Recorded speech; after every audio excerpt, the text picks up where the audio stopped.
Thank you. Desiree has the stage. You see I'm down here, right? When Desiree has the stage, Desiree has the stage. So I'm down here. I know where I'm safe. So what we're going to do, Desiree, is we'll do the first spotlight and the Q&A with that. Right. And then we're going to take a break. Oh, that's a break. Sorry. And then we'll have the final two. Because there's some logistical challenges. Thank you, CD. I definitely don't want to be the one person between you and a coffee break. So my first superstar that I'm going to shine the spotlight on is Elizabeth. And as you heard, she has to go to the airport. But Elizabeth is a managing and founding partner of D Capital. She's agreed to share with us an innovation that's happening. She will frame it, highlighting what the problem was, what's the need. She'll talk a little bit about the solution or the research that they've engaged in. She'll talk about the key findings, what's working, what's not working, or maybe it's just perfect. And hopefully we'll learn from her and take some of the innovation that she talks about into our work along the impact investing value chain. Elizabeth? Thank you so much, Des. And I really apologize. I know that my team actually knows this. I tend to cut things really, really short and a little bit under the wire. And there is a whole other set of impact investing conferences taking place in London next week, London and Amsterdam. And so I'm shuttling in between South Africa, Nairobi, and London these days. And I have to say that for the first time, and I can't congratulate and thank the Rockefeller Foundation and Tony Alumni Foundation enough, I've been a practitioner in the impact investing space for 10 years now. And this is the first impact investing conference on the continent.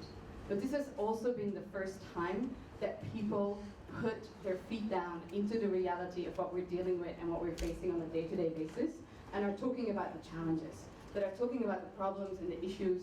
And we may not have figured it all out over the last 2 days or over the last few months, but I think we've come to a sense of reality much more, and we've embedded it into practical solutions and into a practical debate. And I think that that's sort of a vision that is well worth applauding for, if anything, out of the objectives of today. So thank you, Des, thank you, Wiebe, and thank you to everybody at the Rockefeller Foundation and Tony Alumni Foundation.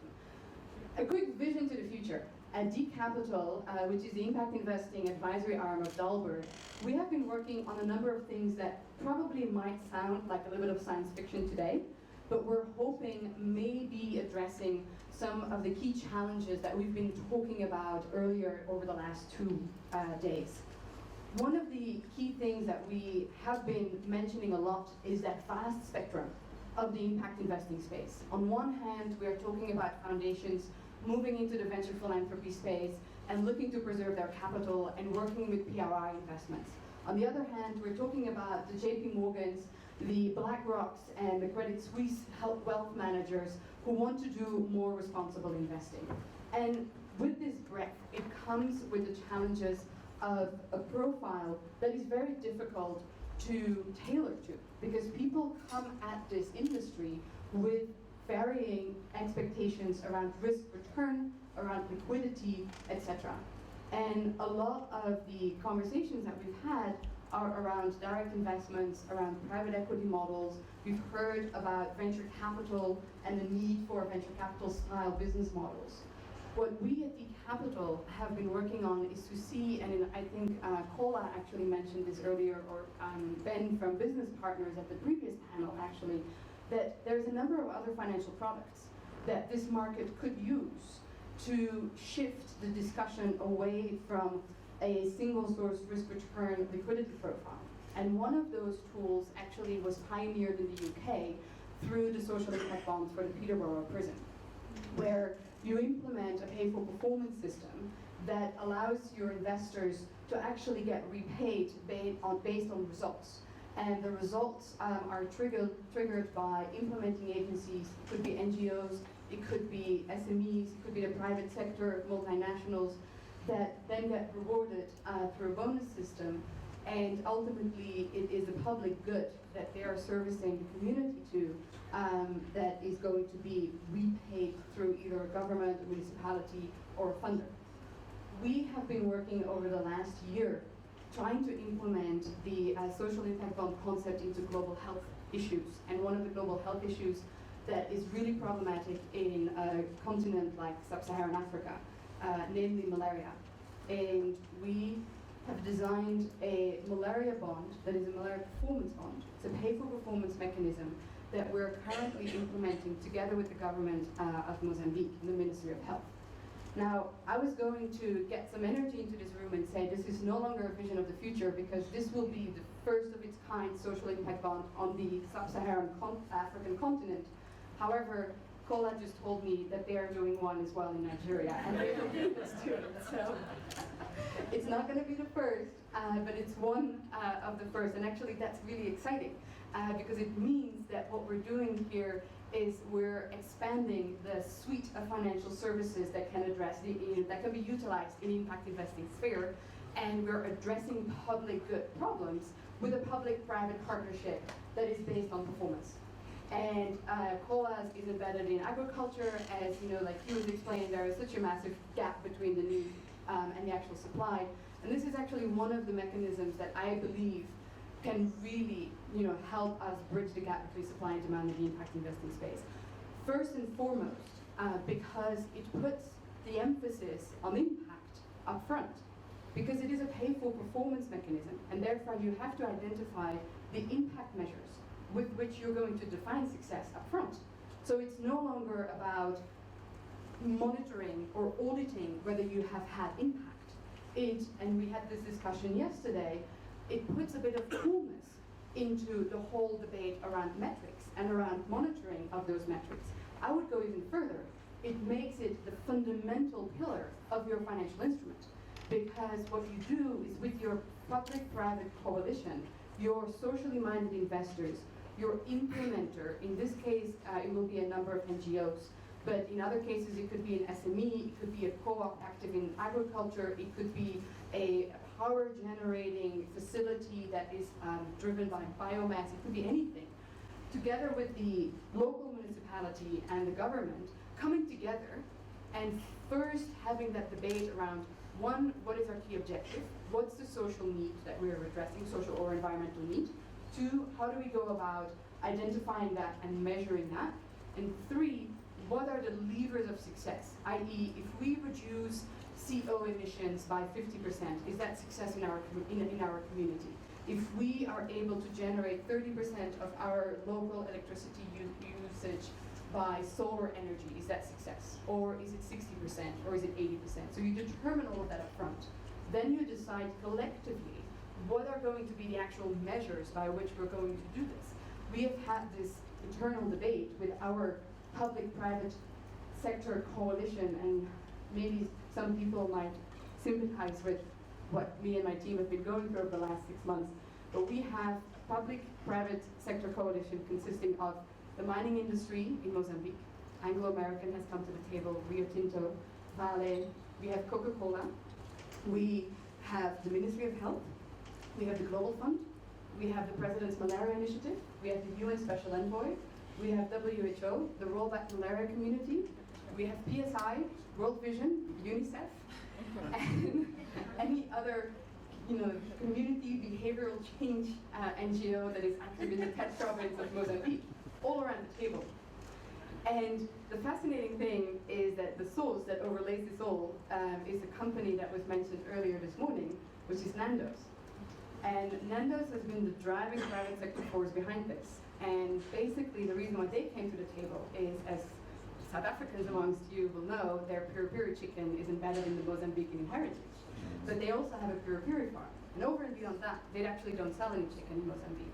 For them, malaria is such a big issue, and it's part of their corporate social responsibility. It goes to one of the points that Nicola, like the shareholder of one of the shareholders of Nando's mentioned earlier today, is like you embed that social mission within your business activities, and you create a business sector approach into what you're trying to do. And therefore, it no longer becomes about, are we actually creating financial return, or we're creating social or environmental return. It is the socially embedded mission that drives the financial sustainability, and the financial sustainability that drives the fact that you can create more impact.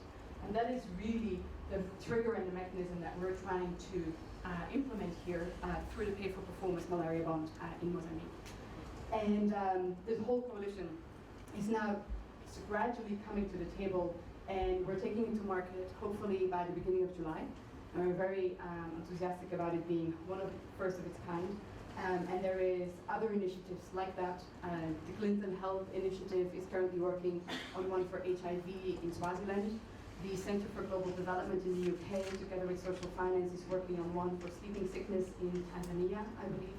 So we are really utilizing this as a tool to create new financial mechanisms for investors to come to the table and for public-private partnership coalitions to be built that are based on demonstrating results. The public-private sector coalition in Mozambique has urged us not to use input indicators, i.e. how much does it cost to supply a bed net, not to utilize output indicators, i.e. how many bed nets have you actually brought to the village, not to utilize outcome indicators, i.e. how many people under 5 years old have slept under the bed net, but to utilize one and only measure, which is the impact indicator, i.e. by how much have you been able to reduce the incidence rate? By how much have you been able to reduce the prevalence rate?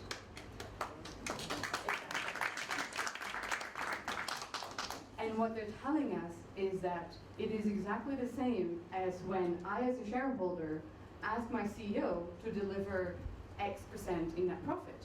He will have to do everything right in his organization in order to get there. So your input, your output, and your outcome KPIs will all have to be in place in order for you to deliver that result. But ultimately, we will hold you accountable for actually bringing that malaria incidence rate down. And the impact of that on the GDP of a country like Mozambique, on the continent here overall, is absolutely enormous. And that's what we'll measure, and that's what ultimately we will be accountable for. That is, I think, one of the things that I am most excited about. I told you yesterday, what keeps me awake at night is a mosquito. I finally get it. What gets me out of bed is the same mosquito. And there's a few other things that we have up our sleeves, but I think that this was really one that I wanted to spotlight today. Thank you all so much.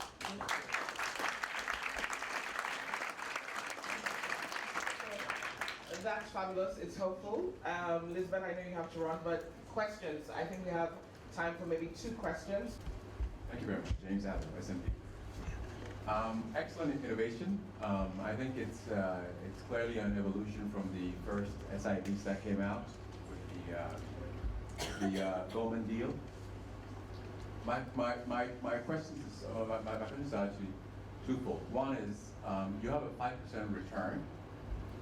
Who picks that up? Is it the guy on the right-hand side, the PPC? And also, you have built in a requirement to return 50% of the cash. So I'm assuming that that's also, that also falls with the private-public group.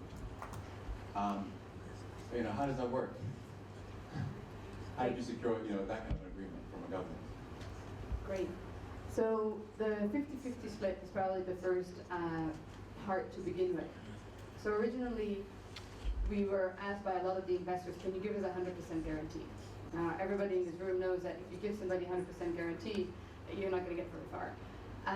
So this is going to be a 50-50 split in terms of risk. The investors will have 50% of their principal at risk. The PPC will pick up 50% of the tab in case of failure. They're comfortable with that. How you structure that in terms of the agreement is that it will be structured as a pledge or grant agreement coming from the PPC, both from the mining companies as well as from, in the government's case, it's going to be channeled through the Global Fund.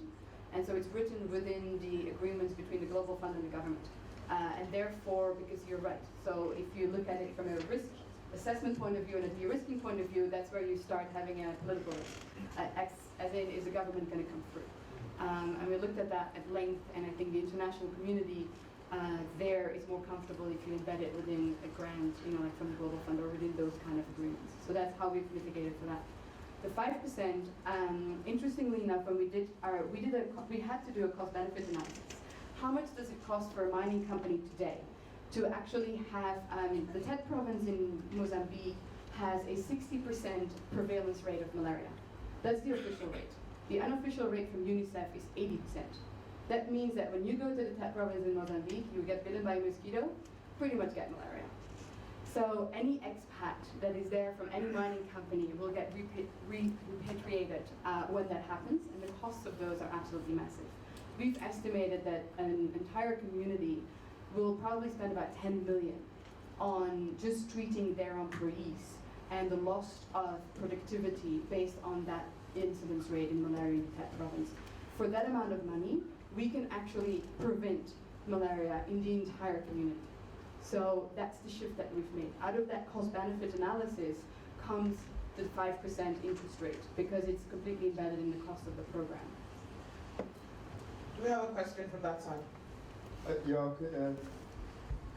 Yeah. just to ask in terms of, are you aware that in terms of that that malaria has been detected in South Africa, but on a small scale, and that the influx of people from the continent, in fact, like being driven from the northern part up to the Western Cape, so very separate, and government's attention, our government's attention, in fact, like government now concentrating on HIV and TB, it has now been left to NGOs to fight malaria among us in the township, etc. Now, in fact, like now the question is in terms of how can organizations such as ours work with you, etc., to be able to alleviate these problems of malaria? I think that's a great question, and it alludes to the fact that when people think this is a Mozambican issue or this is a Tet province issue, it is not. Mosquitoes don't, care about factory boundaries, and like we sure don't as well. So this is really a SADC region issue. And we are working with, we had one of our kickoff events, we had actually the Minister of Health of South Africa, who was very engaged on this. And one of the areas that we're going to replicate immediately after the Tet province is the Limpopo Spatial Development Area.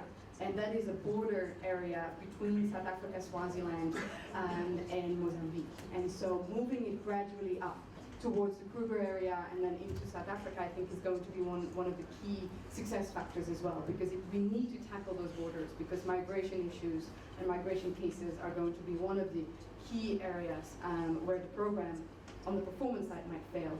So in terms of your question around how can we engage, we'd love to take your contacts. We'd love to see how, like we with your NGO can already start working on having you be part of the program and the implementation side of it. So we have one more question. We can take one more. So I'll take one in the middle of the room. Thank you. So for the mining companies and deployment of capital, what would the IRR be on that project for them? It's an interesting question. It depends on whether your lifespan and you do your NPV over 10 years, over 20 years, or over eternity. And so most mining companies look at it from a 20-year point of view, and it's around 4 or 5% as well, which is why we've benchmarked that return again. It's a very delicate balance between the risk and return between all the different coalitions, because everybody's benefiting, but how do you distribute in an equitable way? The gains. And the gains are different for the mining companies or for the government or for the investors. For the investors, it's clear. It's a 5% return. We originally had put it at a 10% interest rate. And we were given the comment by the malaria bond is housed within a trust. And one of our trustees is Brian Brink, Dr. Brian Brink from Anglo America, who's a director of the Global Fund. And his immediate response on the 10% interest rate was like, can I put my pension money in there? Because if you promise me 10%, I will put all of my money in there. So it was a delicate balance there. I think the 5% is a fair remuneration for the investors, also because they put their money at risk. And the mining companies, it will really depend on the savings that you can embed and how efficient your implementing agency becomes. But it's about a 10% saving over every year over the next 10 to 20 years, and then it depends on whether you take a time horizon of 10 years or 20 years, whether you get to 4 or 5% RR, basically. A round of applause for my second question.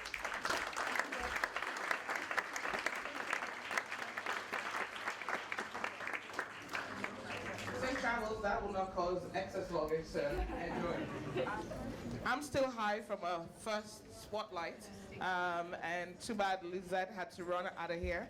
I'm sure we had more questions for her, but we have 2 more spotlights by 2 superstars.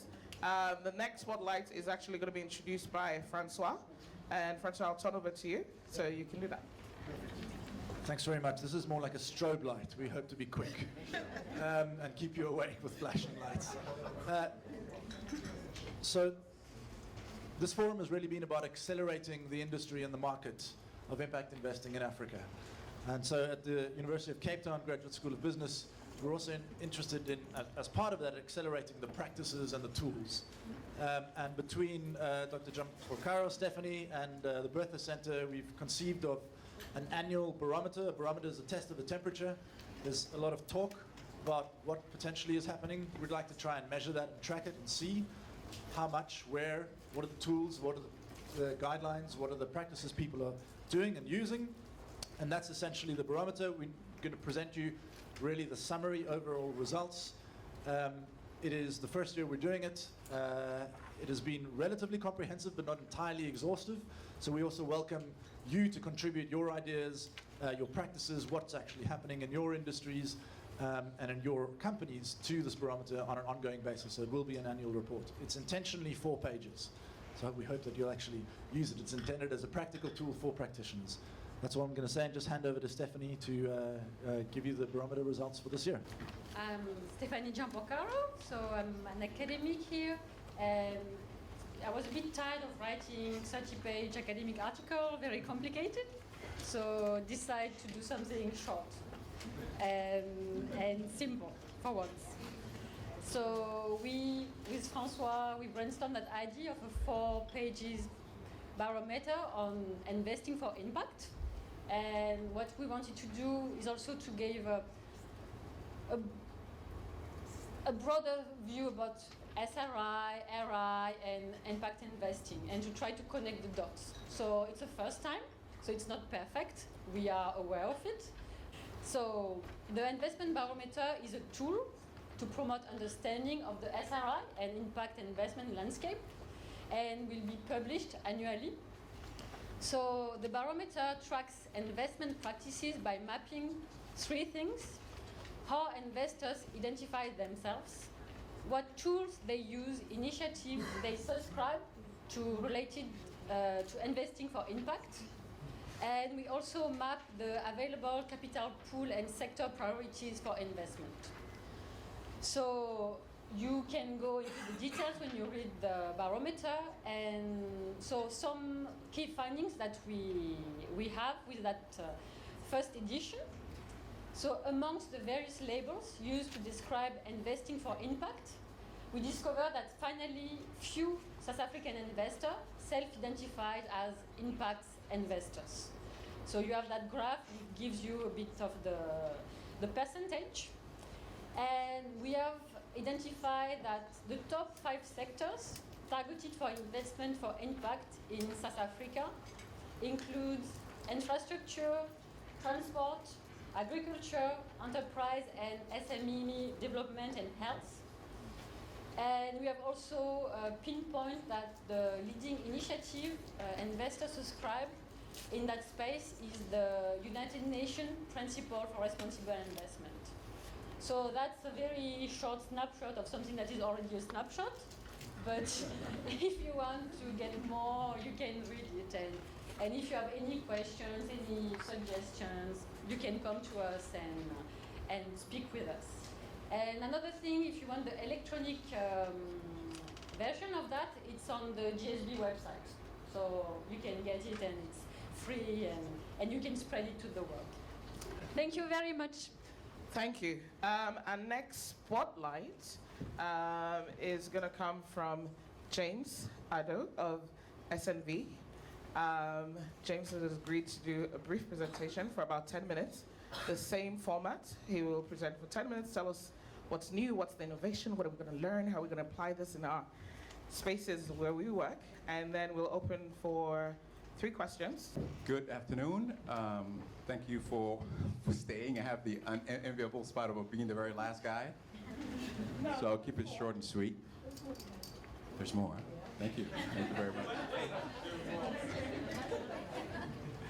James Addo, I joined SMB maybe about 16 months ago, and the mandate was to create a strategy and drive it, blah, blah, blah. It's been a different it's been a completely different experience, trust me, completely different experience. It's been more about learning, really learning to engage, learning to achieve buy-in, okay? My background is, banking, so I came in with the normal, attitude that I could actually, solve the problem. What I realized was that really you have a colleague, you have maybe 1,600 colleagues globally who you have to actually secure buy-in from. And if you've tried, engaging from a banking side with a development person, trust me, I have stories. Anyway, today I wanted to go over this, what SMB does, and some of the key innovations that we've had. We also have internally a small fund, it's about 11 million euro, which we use for innovations. It's typically in the grant form. The colleague there was discussing grants. We typically use the grant portion to validate propositions, and we feel there's some value there. This is how we create value. We first identify it. We capture it, and then we scale it, basically. Typically, we try to identify it at the BOP level. Increasingly, we've been focusing more at the BOP level because we feel there's value there. The biggest complaint of the industry we find has been the lack of deal flow. I think, Desiree was a guest 2 months ago? A month ago, in The Hague, where the topic was deal flow. I think our colleague from Nigeria, Kola, he spoke, to that as well. I think what you're doing is very admirable, very admirable.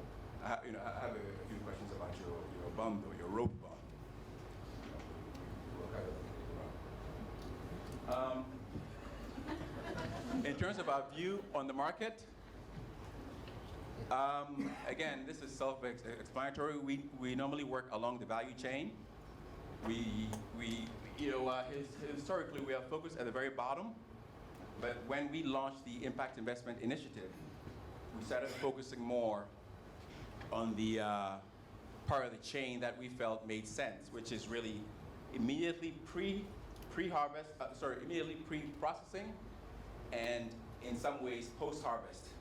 Post-harvest. And part of that, that exercise meant looking at the value chain underneath the smallholders, and ensuring that they had enough capacity to deliver. So if you look at SMB's history, particularly in West Africa, we've been engaging with smallholders in the oilseeds value chain, in the cereals. I think in East Africa we've engaged in more exotic areas like soya. It's always been a case of building capacity on the ground. Okay, so it's almost like incubating in a way. Past few years, we've been trying to actually systemize it in a way that ensures that we can take them to market. Part of that has involved in engaging from the impact investing side, the hundreds of advisors in the field who typically focus primarily on ensuring that they can get the capacity up. Typically, when we make investments or facilitate, we look for certain metrics because we realize that our core clients, who are the impact investors, half of them come from the fiduciary perspective, so they have to see certain numbers that make sense to them. I mean, you can walk up to an impact investor and say, what, can you invest in this group because I know they'll create jobs, they'll do good. It is a hard story, as I think we all know. Where we found value was ensuring that we're able to provide them with hard numbers, which made sense. And the results are clear here. Over the past year and a half, 3 years, we were able to raise about 15.9 million in corporates in these sectors, all in the ag, in the ag field, and a lot of them had direct access and direct engagement with the smallholders. Again, very consistent with how we do business. I think as we spoke about it today, typically the holding period for these kinds of investing goes beyond the normal PE model. So you're looking at about 7 years. So we can't really state categorically that these things will be a success. But we truly believe in the work that we put in it, and we're confident that as we continue to go on, we'll see some meaningful results. The kinds of guidance that we use in making these investments, as you can tell, it's very holistic. We looked at the whole environment. We walked through some of the basic parameters typically used for impact. The key number that you should look at is the ERR. This we picked up from just discussions. Well, first, clearly analysis, and two, discussions with various other impact investors in the field who felt that this had been their experience or their expectations. I'm being asked to rush here. Okay. I'm going to talk about a case study very quickly since I'm being rushed.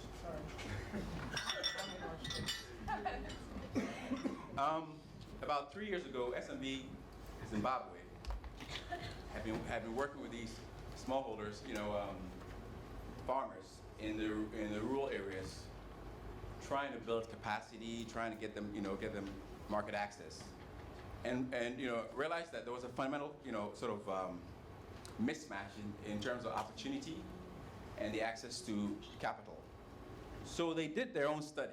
They basically mapped out what they saw as the key parties that needed funding, primarily below. You looked at those with income streams of say below $10,000. Created a proposal which they submitted to a donor group for an investment fund, which they called the Zimbabwe Agricultural Development Trust. Now, what this trust does is it basically lends through the franchise model that one of our colleagues mentioned very successfully. And this model went on for, it's been running for maybe 3 years. They did a review, and some of the lessons learned. One, the take-up, while impressive, wasn't up to where they wanted it for 2 reasons. One, collateral issues. I think we talked about that as well. And two, the fact that they had limited it to a certain type of smallholder. So what the review taught us was that perhaps we should perhaps create avenues for other actors to actually come in and create more meaningful collateral scenarios that we're working on. I mean, that's clearly a big challenge, and also to ensure that we can bring in other value chains. That's it basically. Questions? Hi, Alex Mandelbaum, Africa Enterprise Challenge Fund, Tanzania. James, I actually think you're underselling the great work that SNV does. So if you don't mind, I'd like to tell a half-a-minute story about some of the work that we do with SNV. And I just looked at some numbers. Sorry. So one of the things that SNV does in Tanzania in particular, which is where I work, is they've done, in their impact investing work, one of the great things that they do is they actually work with local BDS providers to bring them up to the level where they can provide support for local companies.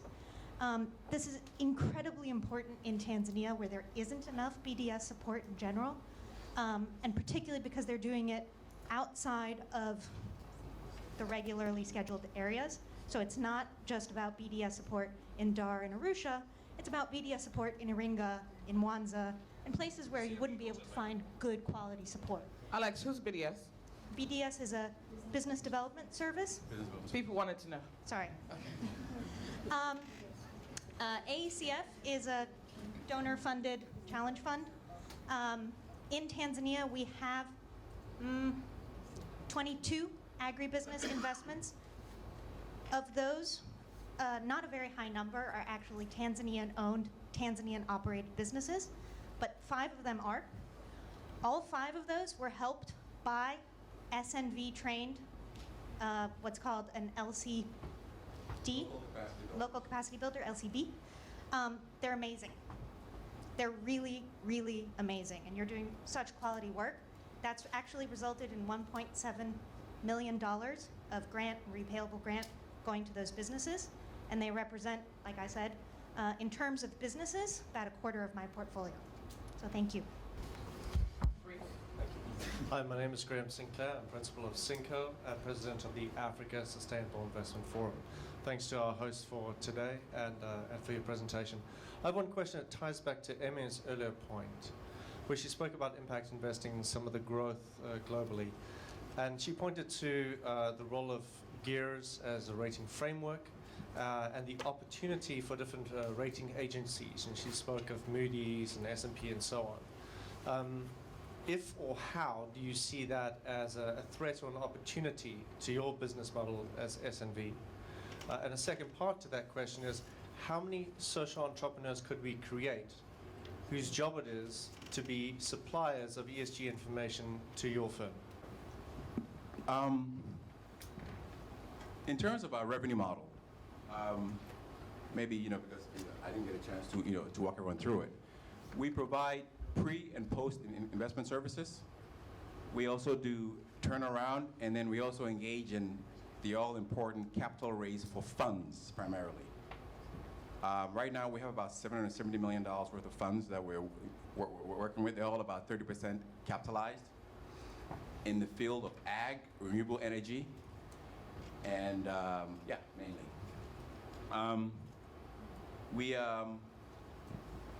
I agree with you on the issue of metrics and the ratings. On the subject of ratings, I know Moody's is now in the game as well, and the issue of ratings, it's actually more important for funds versus us, versus the side of the SMEs, because every fiduciary has a responsibility. Do your homework. No one's going to be rated for you. Do your homework. If you feel the investment makes sense, make it. But from the perspective of the investing side, I think there's some issues there with the managers. I'm sorry. I'm sorry. In terms of supporting social enterprises to engage in our ratings, is that what you asked? I don't quite understand what that would, what the purpose would be. Why would you create many additional, rating guys? I don't quite get it. To do what? I mean, typically you want 3 or 4 key, rating entities, and so maybe I'm missing the question. No, it's a competitive strategy question for your industry, the business of impact investment management, if you will. Right. So there's some who would say we need a competitive landscape For the rating side. on the rating side. Right. I can appreciate that. 3 or 4, but I mean, obviously, beyond that, it gets a bit. I think, yeah. And I think the likes of Rockefeller Foundation can create that kind of a critical mass. Thank you, James.